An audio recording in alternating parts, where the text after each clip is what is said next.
Yo, my name is Big Lou, and you are now listening to Go Produce. We're the show that explores how music industry professionals turn their passion into profits.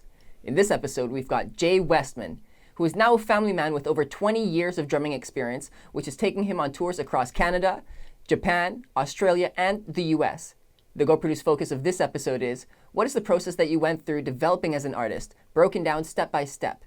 If you want to know what it's like to tour internationally, or you want to learn more about life after doing so, then this episode is for you.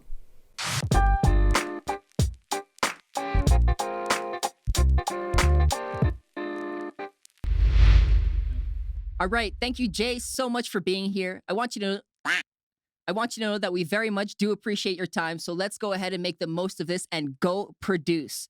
Listeners, let me tell you who we've got in store for you today. Jay is a family man who's been playing drums for over 20 years. His old band, The Weeknd from the 1990s, sold a song to Disney for the movie Freaky Friday in the 2000s. Throughout this period, he has spent time touring Canada, the US, Australia, and Japan. He has also spent a number of years teaching drums. He is currently endorsed by Peace Drums and Murat Diril Cymbals. Also currently, he plays in the Canadian band Red Arms and is called in as a live fill-in for local bands and session work when available. Jay Westman, welcome to the show. Thanks, I appreciate it. Yes, we're very happy to have you here. Like I said, though, let's waste no more time and get going. Let's go produce. First segment of the show is called The Basics.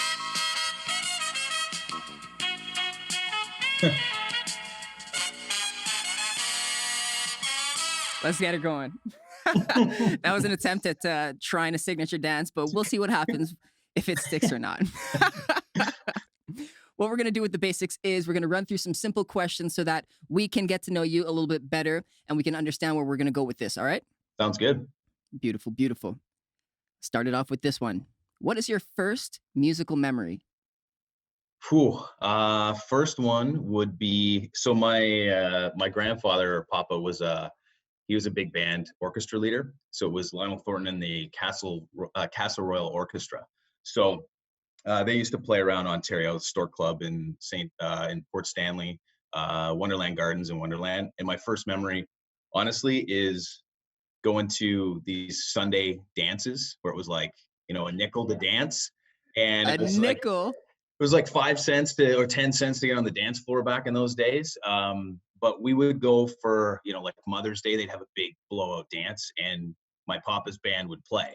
It was him and Guy Lombardo back in the day. So one of my earliest memories was he played stand-up bass and he was, one of the singers, and he'd hire a bunch of like local teachers, musicians at schools, and he was gone every weekend. So one of my first memories was honestly going to one of these things and seeing him up on stage, and it was awesome.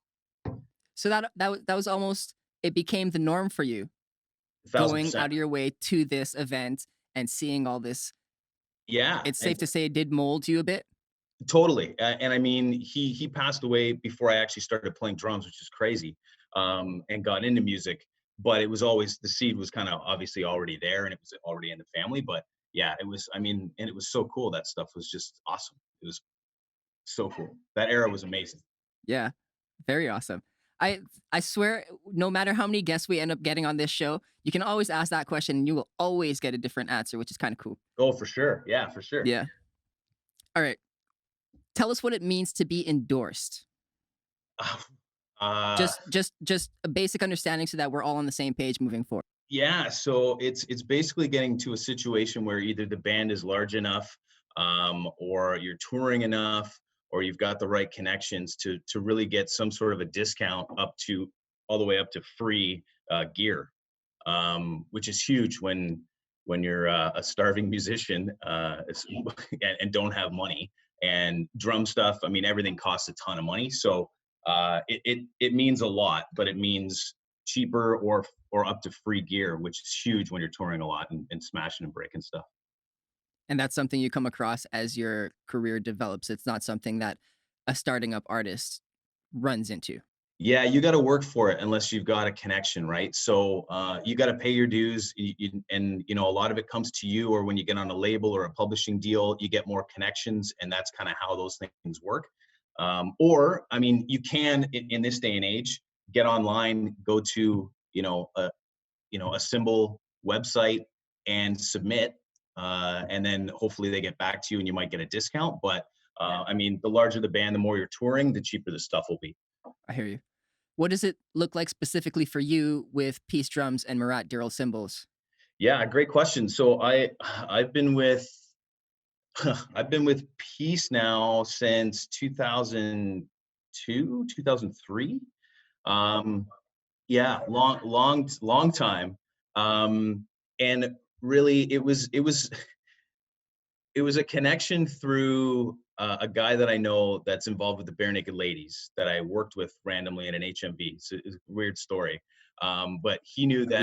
We got time for a story. Yeah, yeah, well, that's fair. He knew that I was the band I was in at the time. The Weekend was we had a EMI publishing deal, and we were touring a lot. So there's visibility for any type of endorsement company, right? So he got me in contact with this guy that was a rep with Peace. We happened to be on tour, and we're out in California. He came and saw a show. Actually endorsed me prior to the show, and then when he was out there, he's like, "Oh man, you guys were better than I thought. I wish I had given you a full ride, which meant free." And I was getting like something crazy, like 70% off list or something, which is like a smoking deal. But after that, I was like, "Well, dude, you can rewrite the contract, right?" It's like, I'm It's here, not I'll too sign late. anything. But so, and I've been with them ever since. And actually, this a scary thing that it depends probably on the situation. But when I left the Weekend, I was scared to call him and tell him because I didn't want to lose it. And the coolest part was that I called and I was like, "Okay, I left the band." And I figured it was done. It was a done deal. And he goes, "You know what, dude? We signed you, not the band you're in. Win. We're endorsing you as a musician and a drummer, not because you were like good you're in the Weekend and you were touring a lot, but and they've been with me ever since." So That's pretty a cool. happy story. Yeah, That's a happy absolutely. story. Cool. Very cool. So you got the endorsements because you spent a lot of time developing the skill of a drummer. Absolutely. How did you learn the drums? I started late. I didn't start playing drums actually until I was 17, which is pretty late. I didn't play in high school, none of that stuff. I didn't take music in What high was it that got school. you going? Uh, I had just bought a foosball table on layaway. That's how old I am. And No comment. yeah, you can Google it later. You look young enough that you don't know what it is. No, Well, thank you. and, No comment on that either. a buddy of mine said his buddy was starting a punk rock band. And I'm like, "Well, I'll play drums." He's like, "But you don't have drums." I'm like, "Yeah, but I've always wanted drums." So I sold my foosball table that I'd had for like 6 months, borrowed money from my uncle, and went into the ads in the London Free Press in a penny saver back then, looking through the musical instruments section. Called up my cousin, who was the only dude I knew that played drums, and said, like, "Are these good? I don't know."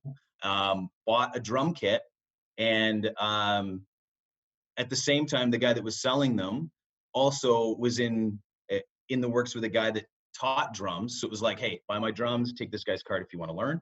So it was like a 2-for-1 where I got my first set of drums and then had a contact to start to learn because I wanted to learn how to read music. Um, Most drummers don't, to be honest with you. In my years of teaching, they don't. But that's kind of how it all started for me, and how I got my first drum kit and brought it downstairs, and I could play. And my parents were like, "Shit, we should have probably got him drums 10 years ago when he asked." Yeah. Yeah. Funny how that happens. Now, before we move on, I know we made a little bit of a joke about it, but for our young audience, Hmm. can you describe what layaway is? Yeah, it's when you don't have money and you want something, they will let you pay in basically installments. So this, yeah, yeah. So I want this, but I can't pay for it. It's $500. I will come in and give you $30. You can basically I could go in whenever I had extra money, and then when I eventually owned it, um, then I got to take it home. Then Yeah. you got to take it home. Yeah. So it That keeps is the fire older under than you. me, Luis. It's What's that? very, very old. Very old. Before your time. No need to rub it in, man. Walmart in the States does it actually. Still to this day. I think they do, which doesn't surprise me. Interesting. Any money they can get.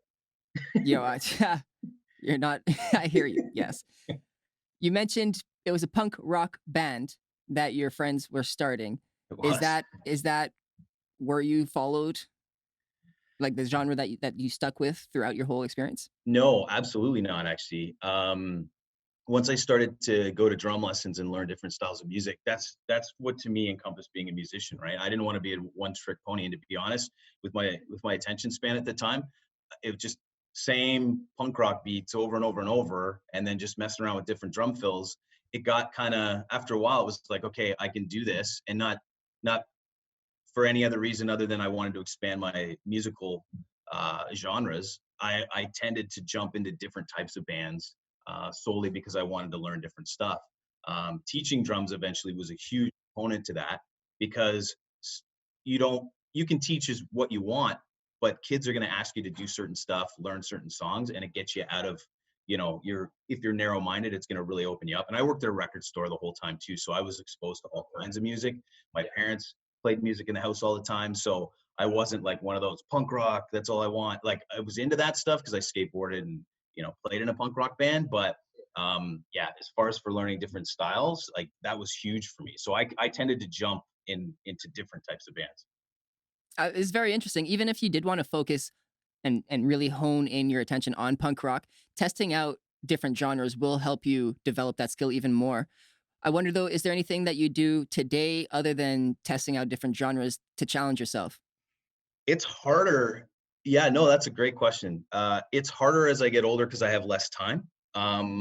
So I was lucky, obviously, when I was younger. I was, once I started playing and we got our first noise complaint at the house and the cops showed up, my dad went and spent all the money to soundproof the basement. God knows how much that cost back then. But it was like, he didn't even think about it. Soundproofed it. It would jam all the time. And there was a point where I could play every CD that I owned in my CD collection at the time because I would just go downstairs at any time I wanted, close the door, and I could just play. So now it's a little bit trickier.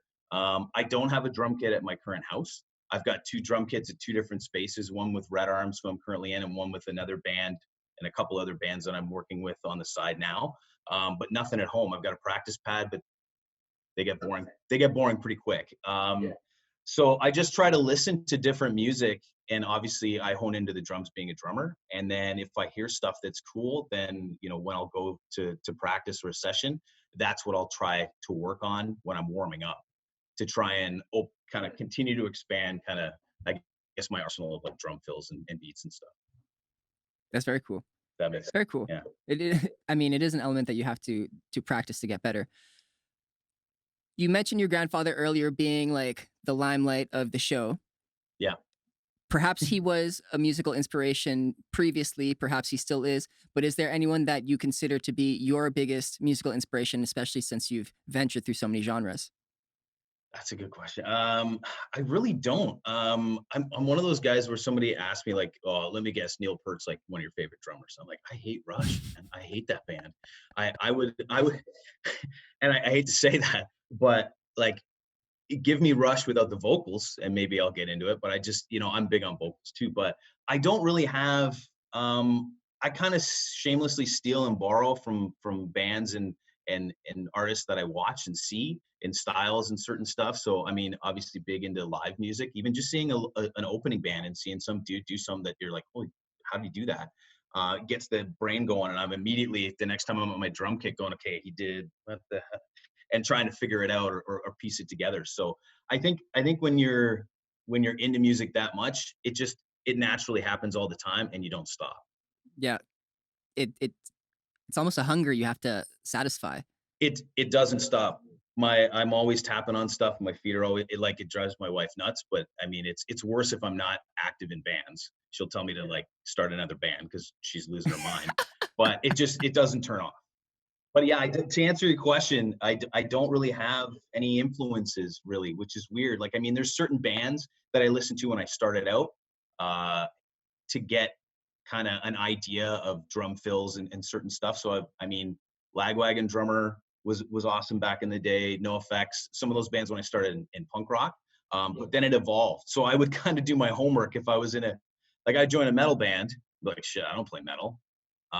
So I was like, okay, I'm gonna be a guy in a metal band playing punk rock drums in a metal band and doing punk rock fills, and it worked. But I would listen to I'm like, dude, what are you guys listening to right now? And they're like, oh, this. I'm like, yeah, I should probably listen to this stuff. And then I would listen and go, okay, that's kind of the style. Okay, these are the fills that are kind of metal-y fills. But at the same time, like, you can cross over genres with that stuff, and that's kind of what I've always done. Even their vocals, you can cross over genres with their vocals. Sure. Let's take a pause and intermission here. That's hilarious. So you're familiar with Dream Theater, yes? Yes, I am. How about Mike Portnoy's vocals? See, I've never into Dream Theater. I was into, obviously, Courtney as a drummer. Oh, what about his drumming? His drumming's awesome. It's lights out. It's fantastic. His time signatures and everything are nuts, right? Like, those are those guys. That's like math metal. Let's just stop for a little second and just analyze the fact that Louis asked for the vocals. I am not gonna let this go. Yeah, that's fair. Well, that's why I kept moving on. See, like a good guest. This is a great guest, guys. Well, you had a 1 in how many guys are in Dream Theater? 4, 1 in 5. Courtney's the drummer, doesn't sing. Ask Louis. He sure knows the names of 5. the guys. We're just moving on. You know, I got other questions. Awesome. That's hilarious. Cool.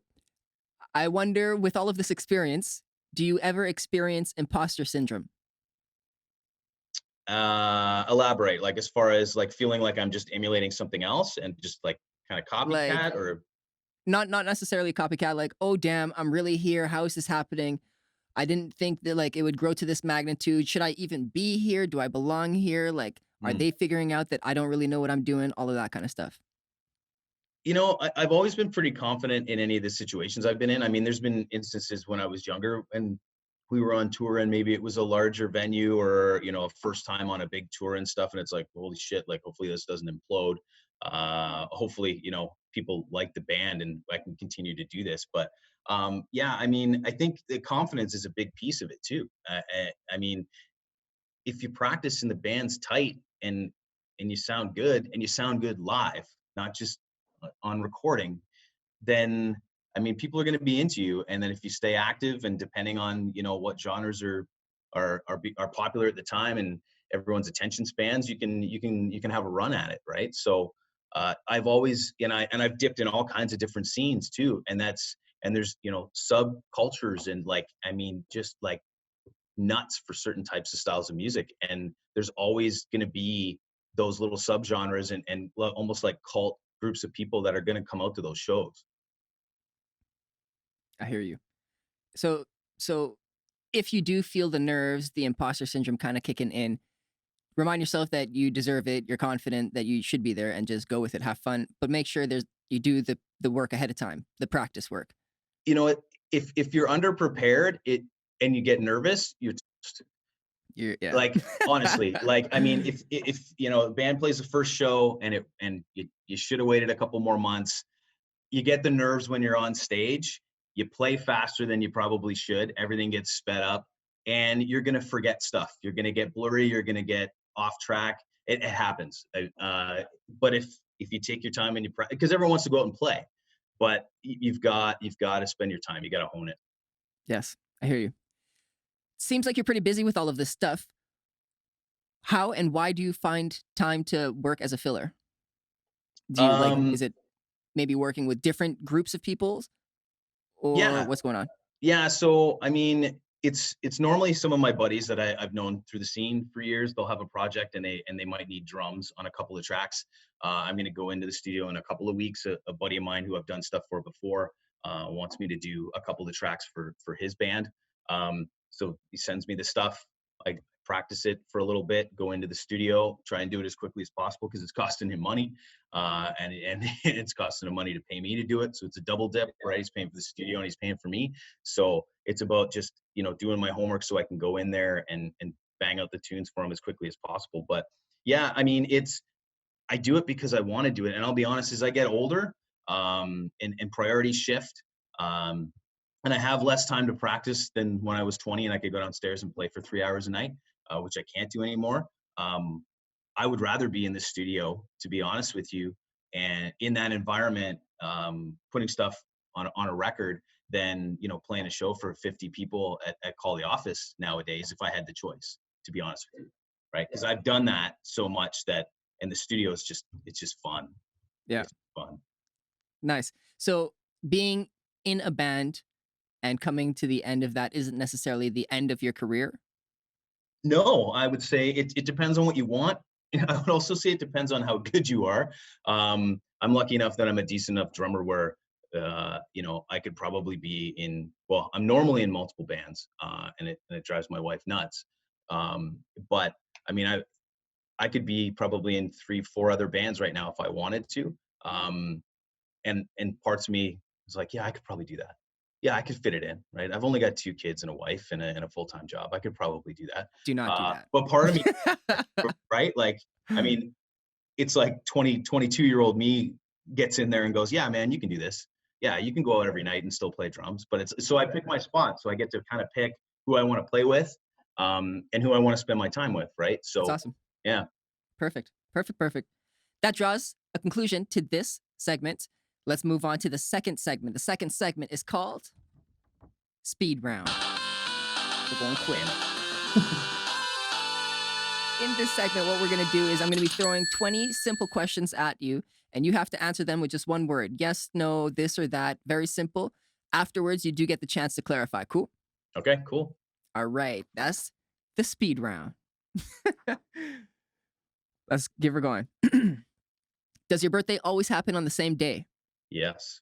Snare open or closed? Closed. Are you a night owl or an early riser? Oh, night owl. Do you play any instruments, other instruments? No. Does Will Ferrell look like Chad Smith? Yes, absolutely. Caffeine or nah? All the hot pots, fresh pots, all of them. Does the tension on your floor tom slinky or tight? I'll go mid slink tight. Would you go on tour internationally again if the opportunity arose? 100%. Yeah. Dessert before dinner? Why not? Best brand of drum hardware is? Ooh, pass. Would you rather hear the good news or the bad news first? The bad.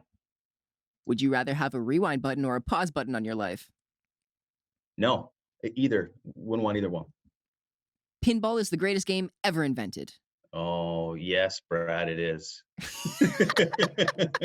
Shout out, Brad. Do UFOs have a weight limit for carry-on luggage? Yes. Work hard or play hard? Both. Has anybody ever photoshopped your face onto a bunny? Yes. Ninjas or pirates? What? What was that one? Ninjas. Yeah, it was pretty elusive. Ninjas or pirates? Well played. The pirates. Neat or on the rocks? Neat. Summer, winter, fall, or spring? Well, there's only winter and summer. There's only 2 seasons now, so I'll say summer. Fair. Fair. Your favorite artist is? Currently, the Menzingers. The Menzingers. Yeah, they're from Philadelphia. That's what I'm listening to right now. I can't stop. Interesting. Maybe we put them on after, see what it sounds like. Really good. That brings us to the end of the speed round. Oh, I missed the ding. We're gonna have some fun with that after. Post sync. Post sync. Yeah, let's see what happens. Jay, I got a couple of ones that I want to ask about, but I'm curious. Do you have any clarifications if you remembered any? Don't remember those 20. Too old. No. Okay. Went too fast. Okay. Let's do the tension of your floor tom. You said mid slink. Well, yeah, it was slinky and it was tight, right? So it's like that. I'll be honest, that drove me nuts. That question was actually really specific because it's like my pet peeve. Anyone that's a drummer or a studio guy, tuning floor toms suck. Once you get them dialed in, fantastic. But so it's, yeah, too tight, it sounds like crap. Too loose, and it sounds flat. So it's like, that's why I kind of said mid. You want to have a little bit of flex to it, but it comes down to personal preference. But that question actually in my head, like my mind exploded when you asked me that question. I was like, That's so ah, funny. That's yeah, so because they funny. stuck the tune. Perfect. But We did a good job with yeah, that so then. that drove me nuts. That was a good question. My next question is who is Brad? I gave him a shout out, but like Just a guy. No, you know what? Any good guy that'll get into a van and drive and help you carry home a pinball machine that weighs 300 to 350 pounds and put it in your basement is a solid dude. So obviously, yeah, Brad's a buddy of mine that I met. In my current job with TD. He's a pinhead. He's just an all around rad guy. And again, like without a moment's notice, was like, hey, I'm gonna go for 2 hours and drive. You want to come with me and pick up a pinball machine? And he was like, yeah, man, when do we leave? So, good and guy he's Brad. stronger than me, so that helps. Good guy Brad, saving the day. That's awesome. And the last clarification I want for this is who was this person that photoshopped your face onto a bunny? I mean, like, what was the circumstance? Yeah, it was Brad. That was Brad. That was at work. Good guy Brad. That was a big nice poster of me at work in front of for everyone to see on a wall in a department for everyone to see. Yeah, he got quite good at that near the end of his time there when we were on the same team together. And yeah, he killed it. It was pretty funny. Pretty That's funny. jokes. If Brad is listening to this, wherever you are, feel free to share that picture with us if you've got it. I'm sure he's got multiple copies. I don't think Jay might want this, but like, it's okay. That's awesome. You can bring it out. It was well done. Awesome. Jay, that is the end of the speed round. Our next segment of the show is What's Yo Take?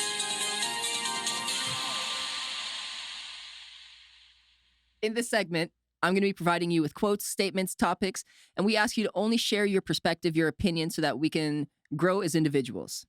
That makes sense? Yeah, absolutely. Okay. Getting a manager is an organic process. What's your take on that?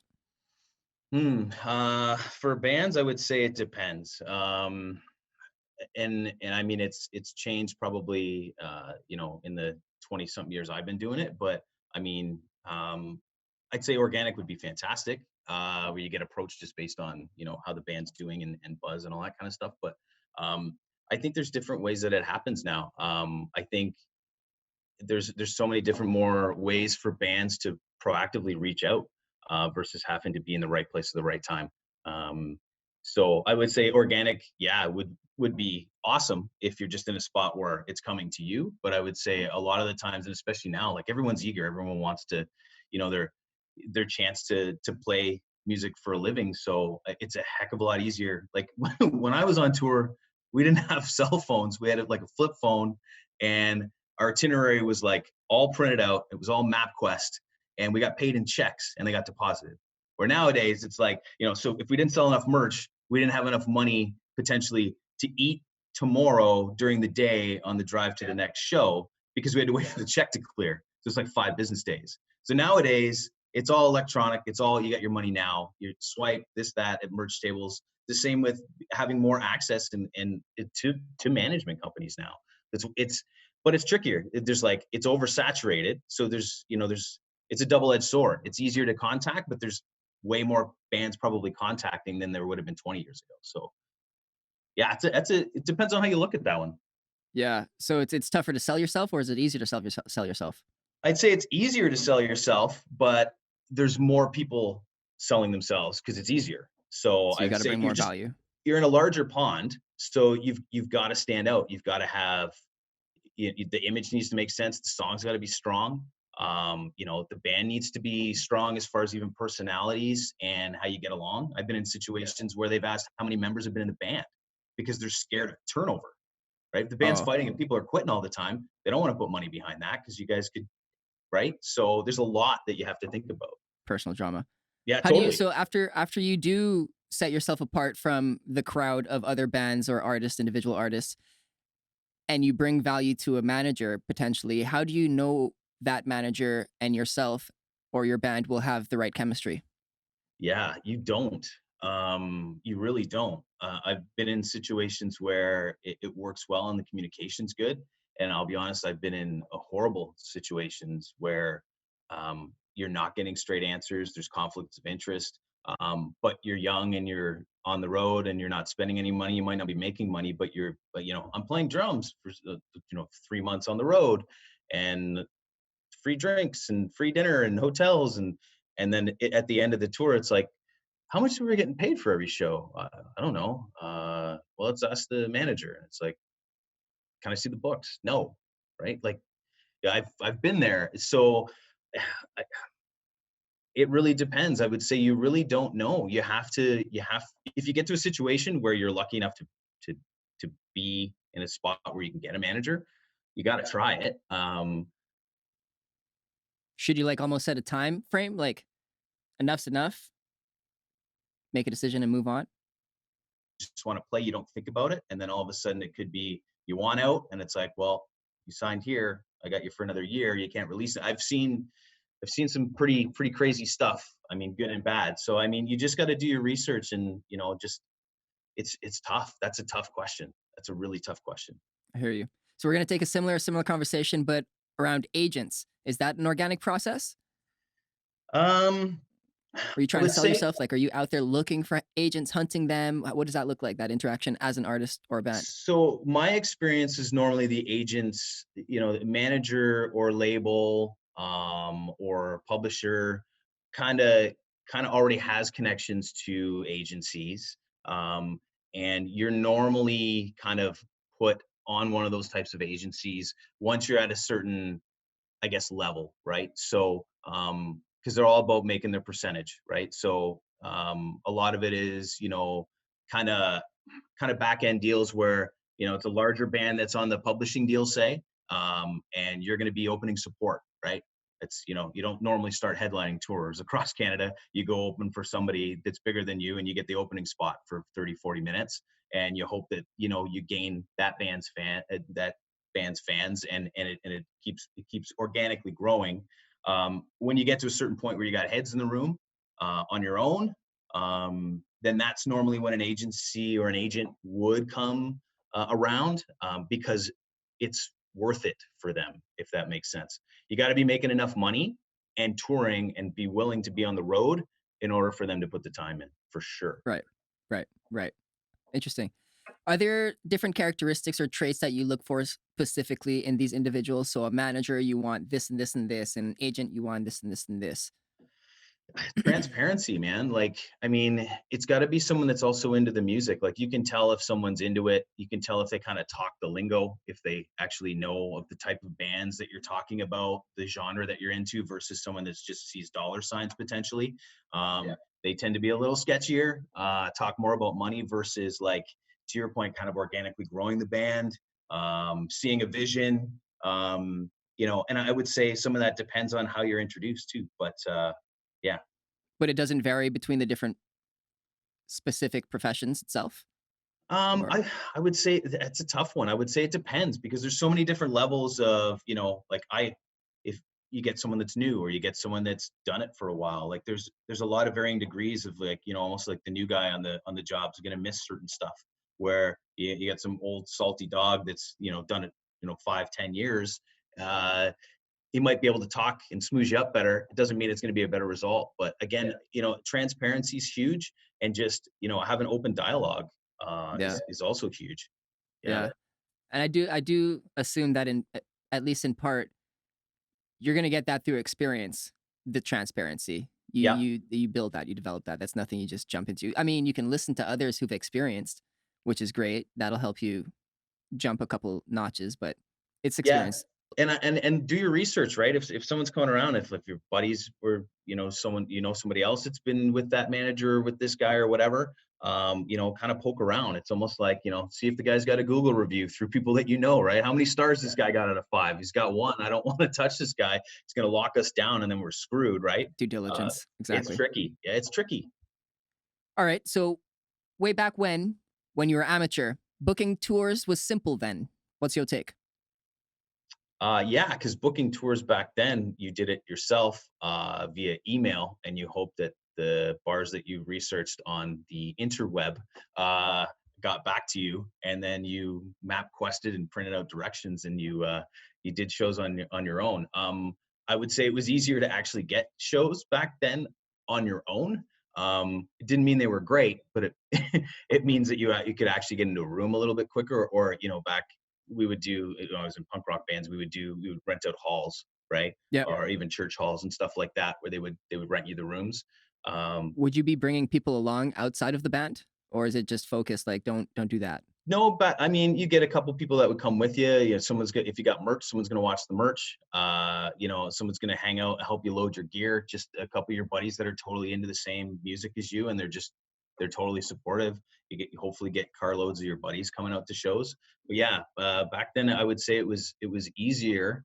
There was just less venues, so it was probably easier too. But yeah. And what about going internationally? Was that as simple as doing so at home, or what were the biggest changes there for you? Yeah, so to be honest with you, that was all done through the label. So I've known some bands over the years that really work the government grants to get funding to do that, and then they can map something out that way.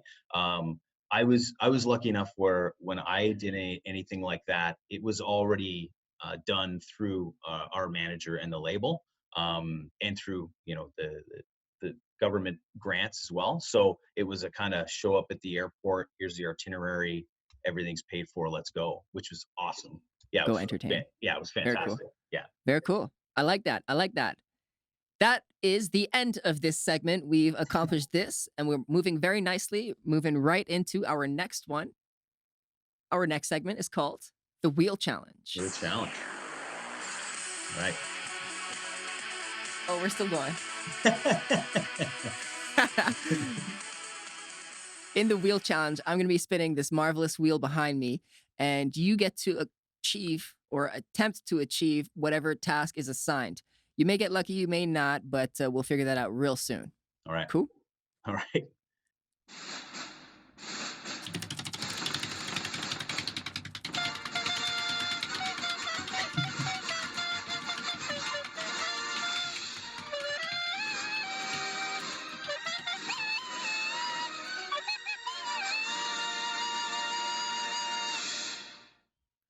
It's great. It's great that you got your paper because you are going to be Blindfolds. drawing blindfolded. Oh, Yes? okay. Perfect. Let me just determine here what you're going to be drawing. All right. I'm good to go if you're ready to go. Yeah. I've got a couple of rules that I'll tell you real quick. Okay. You can't look down when you draw. Okay. It's technically blindfolded, but we can't blindfold you. So either look at me or look up. Just don't look down. Okay. Second rule is you've got 10 seconds to do this. That's it. Okay. Nice. Yeah. Appreciate I'll be that. asking you to draw 3 different items, but you have 10 seconds for each. Cool? Okay. All right. So the first item, as soon as I say it, we'll start the timer, All right. is a microphone. It's 5 seconds. I don't 2, even know where I am with the paper. 1, Shit. time. Oh. All right. Now the grumpy sound guy is going to be the judge. So you got to show us on the camera here. Oh man. I conveniently left that part out. Grumpy sound guy, what you think? No. Blur the dodge, blur the color, man. Just give me some Step arts. your game up, Jay. All right. Yes. All right. Fair. You got 2 more. You got 2 more attempts here. But this next one is, you ready? Okay. Yeah. Let's The go straight yin-yang ahead while I symbol. draw. What Straight was ahead. it? The yin yang symbol. Sure. Right. 5 seconds left. Of course. 2, 1. Oh, I don't think I hit that circle. Time. let Damn the it. grumpy sound guy be the judge of that. Let's see. Oh, I came up way short. You see what I'm trying to do there? That wasn't.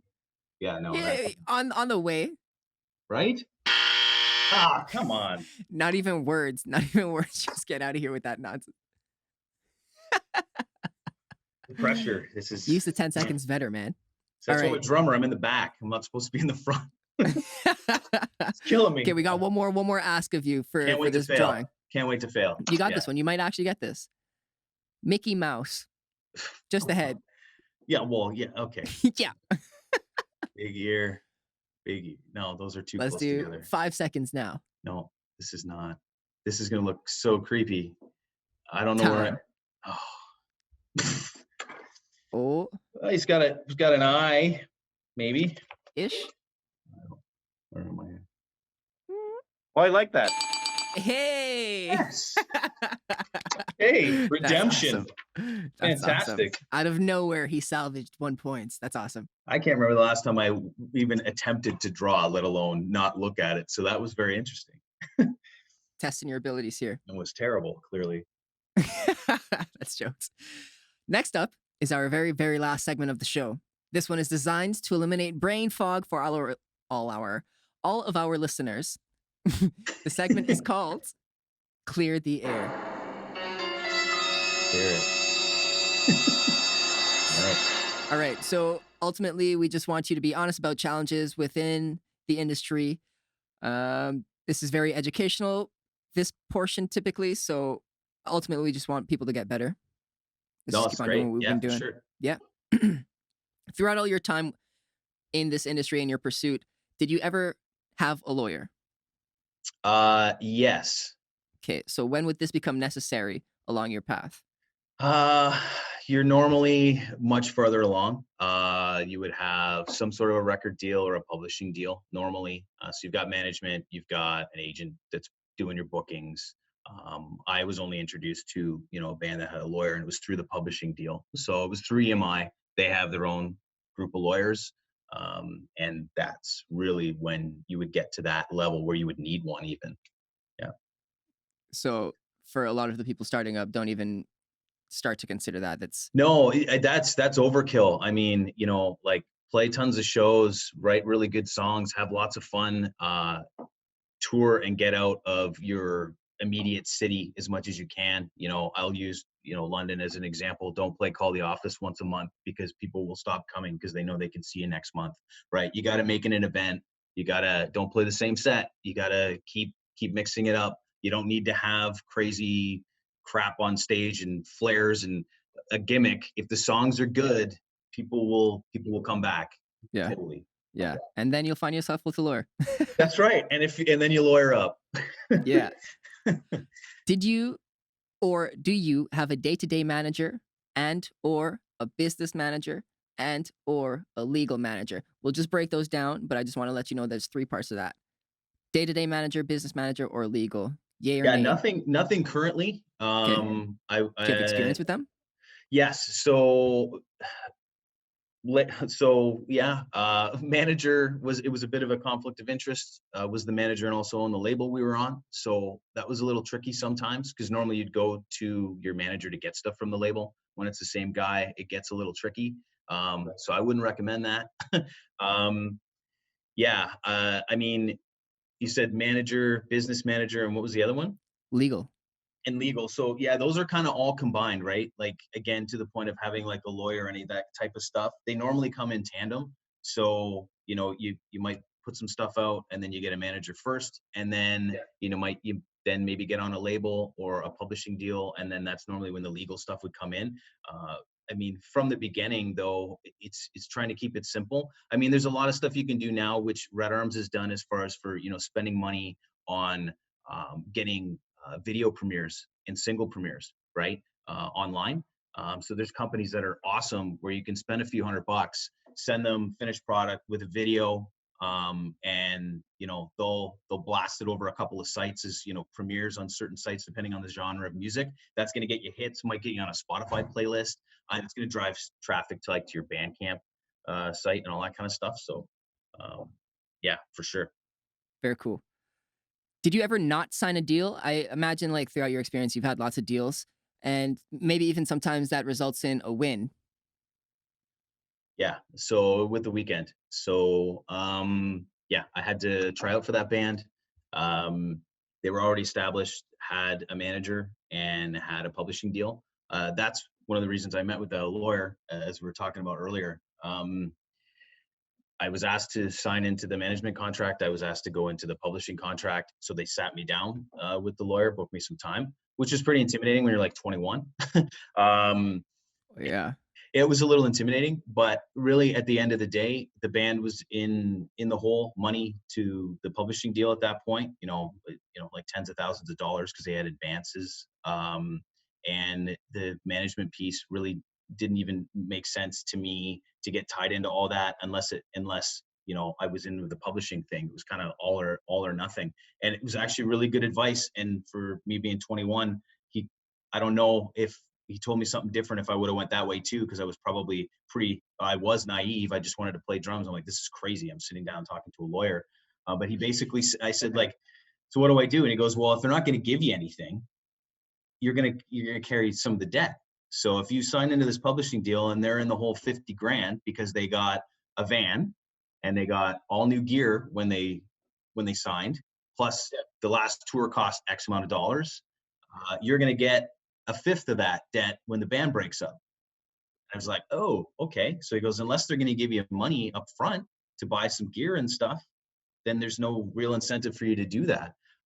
So I was essentially I don't want to say a hired gun because it didn't feel like that. I mean, it didn't feel like that at all. But I was the only guy really in the band that wasn't signed into anything contractually. And that later on raised tensions because I was the guy that was cashing checks when everyone else's checks were going to the debt. So your point at the beginning of it, was it a win for me? Absolutely, because I could walk away and I was getting some money when, again, we really didn't know what was being spent on what at the time. And again, I mean, we were early 20s, we were touring all over the world. I wasn't thinking about how much money was in our bank account. Yeah. Wow. Yeah. That's awesome.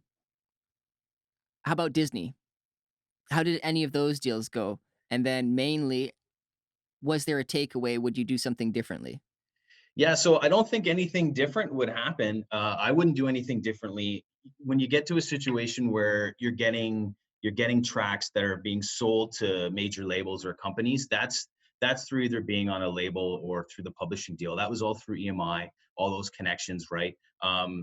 They got, I mean, the song that we sold to Disney, they had one of their own bands re-record it and put it out to promote their own band.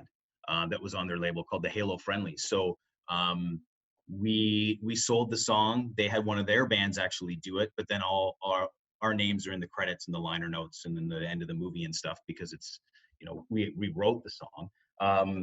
But yeah, you really don't. I mean, I would say yes to an email from my old manager today if he's like, hey, you know, Robitussin wants to use a Weekend song and you got 10% of the royalties on that. I'd be like, yeah, where do I sign, dude? Of course. Right? Let's Like, get it going. that's where a lot of the money is nowadays, right? It's in advertising. It's in that stuff. It's not CD sales. It's all, you know, unless you got a bunch of vinyl nerds that are buying your limited pressings. Everyone's downloading stuff, right? So yeah, I mean, yeah, I would do it as many as you can, but it's normally at a certain level when that stuff kind of happens more. Right. Yeah. Interesting. Very cool. We spoke a little bit about touring earlier, but I want to know, throughout your time touring more heavily, was it a positive experience, a negative experience, or both? I mean, like, what can you highlight elements of both sides? Yeah, I would say 99% positive for me. I would say there's some people that just can't do it, don't like that. What kind of person would that be? I guess someone that doesn't like to be on the road, someone that doesn't like to, you know, maybe can't handle themselves in certain situations. Because I'll be honest with you, you know, when you get into a certain band and a different level, you've got a lot of free stuff available, and a lot of it is, you know, booze and all kinds of other stuff. And I mean, you gotta, Like what? when you're Like young, what? Like what? it's pretty easy to get involved with, you know, more than just beer, right? There's, you know, I'm not gonna lie, there's lots of drugs, there's lots of drinks, there's lots of all kinds of stuff, and it's pretty easy to derail if you don't have a solid head on your shoulders, right? And all of a sudden, you know, I'll be honest with you, I've got photos from when I was on tour that I don't remember, and I'm like, oh, I got the photo from that because I don't remember hugging that giant, what was that, a pineapple? Yeah, It like, happens. but it Came out of happens, nowhere. right? But I would say, yeah, I mean, I loved it when it was even smaller bands and we're doing it DIY and we're sleeping on floors. I mean, obviously now I'm not looking to sleep on somebody's floor at my age. So it would need to make sense, but yeah, I mean, I loved every minute of it. It's fantastic. And you get to travel, you get to see Canada, the state, like wherever you get to go. It's awesome. It's expensive to do that stuff on your own. On your own, yeah. Yeah. Yeah. Did you find touring more enjoyable or less of a headache in one of the 4 countries? The US, Canada, Japan, or Australia? Less of a headache. I would say both Australia and Japan, more was provided and done for us, so it was easier. We had someone that was with us in Japan. Obviously, there's a language barrier. We didn't know where we were going. That would translate and do all that kind of stuff. You know, it's like, oh, I'm gonna go over here and get some cigarettes. It's like, oh, I'll get them. What flavor do you want? I'm like, what? But just we had, you know, a daily spending allowance. Like it was bonkers. So it was like all meals were paid for. It was like if you wanted something, somebody went and got it for you. Whereas, you know, and the same sort of thing in Australia, we had a tour manager, driver, lighting guy, you know, all that kind of stuff. So, I mean, those types of tours were super easy because it was all done for you. You just had to show up and play and then hang out after. That's super awesome. cool. Yes. Very awesome. It was awesome. Goals. We got to get there one day. Those are some solid goals. Yeah. Beautiful, Jay. That's super awesome. That brings us to the very end of this episode. I had a fantastic time. I think you had a fantastic time, but I'm not one to put words in your mouth. Do you have any final words you would like to share? No, I honestly really appreciate you guys reaching out. You know, I hope I added value with some of the answers I provided. I mean, I'm a huge advocate. I'm gonna play until I die. So, I mean, anytime I can give anybody information on, you know, some of my experiences, what to kind of do and what not to do, or what to kind of look for, all about it. Like, I mean, I mean, my girls are gonna be into music, and it's cool to continue to see the next generation. So I appreciate the opportunity to hang out with you today, man. Thank you. That's exactly what we're trying to do. And music for sure will not die. Is there anywhere that listeners can find you? Yeah, I should have probably been more prepared. I would say, just go on the old interweb. I mean, you can go to Facebook for Red Arms Band. We've got Bandcamp. You know, we got merch, vinyl for sale, all that kind of fun stuff. A couple of videos from the last record we put out at the end of last year. All right. So Facebook, we'll check that out then. Yeah. We'll put that on the show notes. Until the shows again. Yeah, right? I hear you. Yeah, it's brutal. Beautiful. It's just something he does on occasion. He just stares. Smile. Sick, thanks. Next, I'd like to thank our listeners for tuning in, because without you guys, there is no show. You got to learn You got to learn something every time you tune in, and that's what we aim to provide for you. Shout out to the angry or the grumpy sound guy. I always call him angry for some reason, and they're laughing at me right now, but it works. You get the message. Thank you for doing what you got to do. Prevail Media Group, you guys provide a beautiful venue and a beautiful team, and we're making a beautiful product. It's been a lot of fun. Jay, I want to say the greatest thank you to you. Thank you so much for everything that you've done, all the value provided. Let's go produce. We out. Thanks for tuning in. If you enjoyed this, then follow us on Instagram at go.produce. Check out our show notes, support us on Patreon, and help us grow this community. All of this and more can be found on our website at goproduce.ca. I am Big Lou, and I want to make sure that until next time, you go produce.